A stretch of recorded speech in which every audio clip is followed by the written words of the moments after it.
Matilda Batlayeri, pejuang wanita yang gugur saat hamil.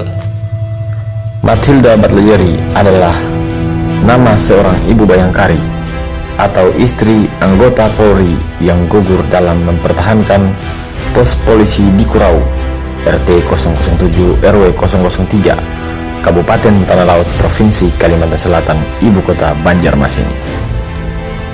Beliau gugur bersama dengan ketiga anaknya saat menghadapi serbuan dari gerombolan pengacau di masa-masa pergolakan Republik Muda.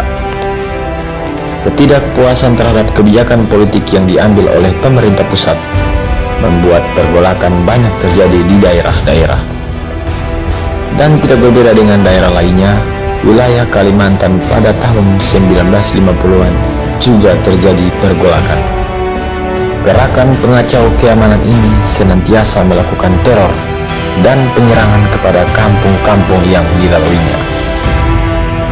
Tak jarang terjadi penghadangan dan penyerangan terhadap patroli-patroli tentara dan polisi dengan tujuan utama merebut senjata sebanyak-banyaknya.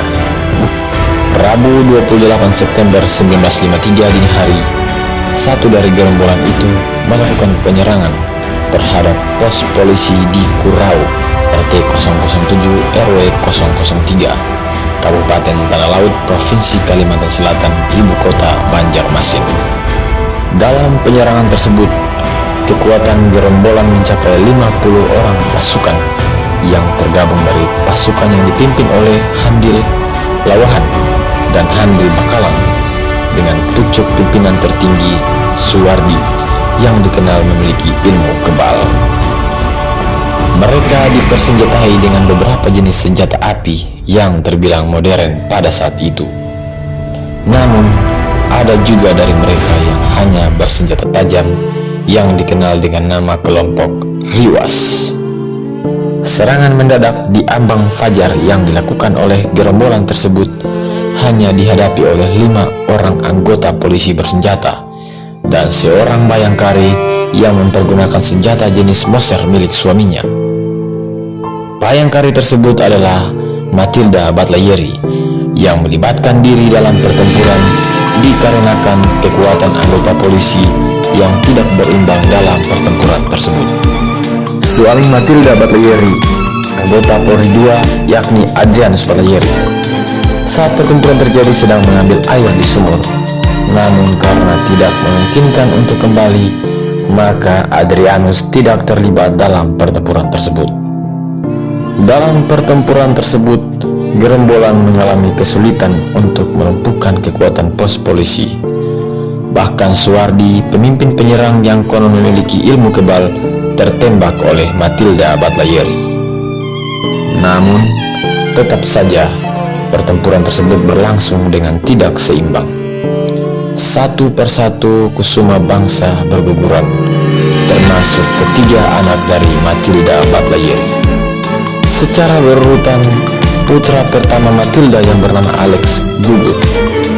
Saat itu, Alex baru berusia 9 tahun. Kemudian putra kedua Matilda juga, Lodewijk, menyusul gugur.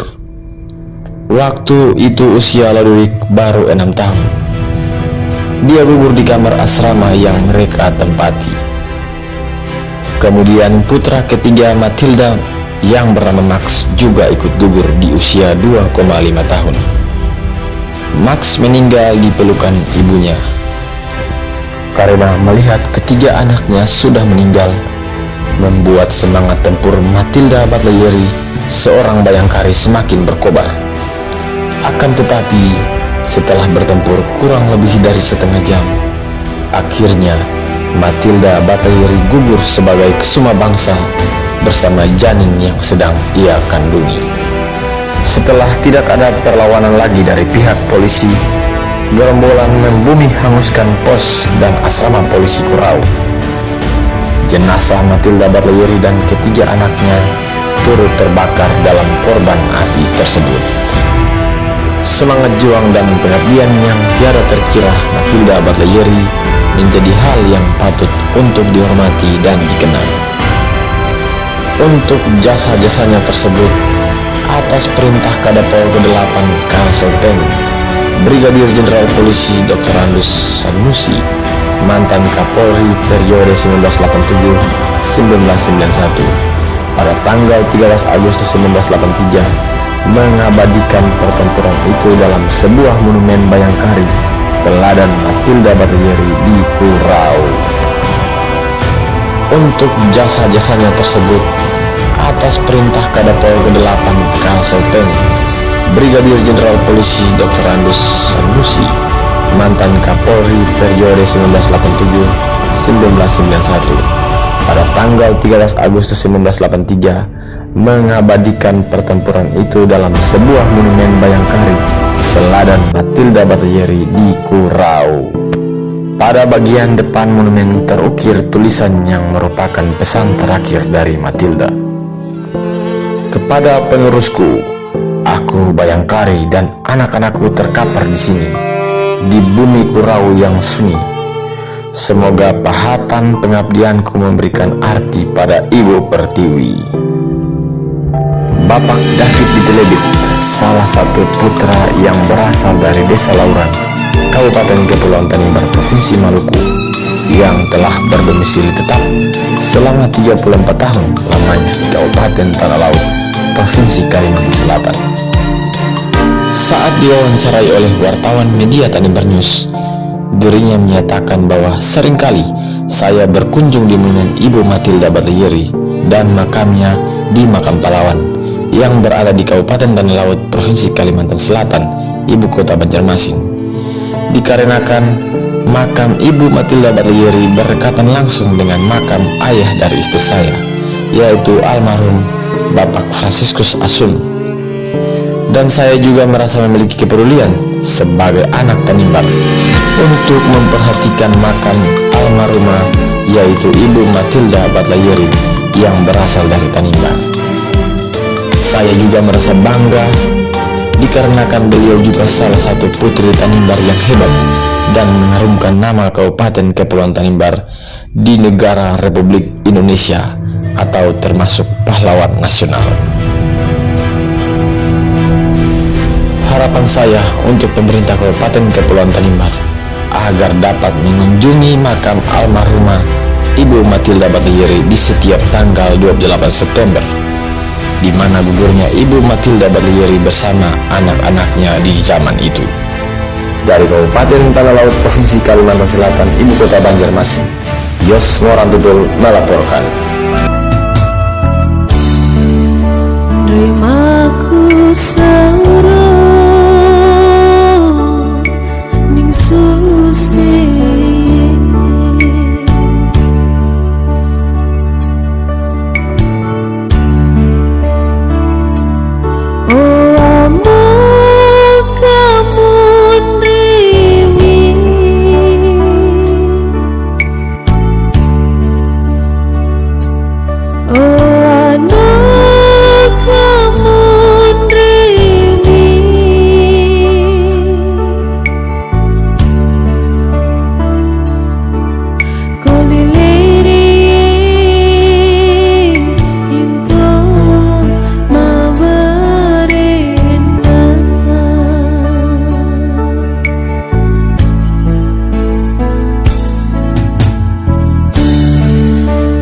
susar lerari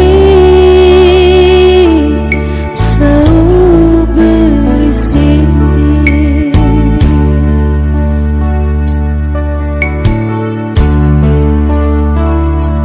senyompetnya remote aku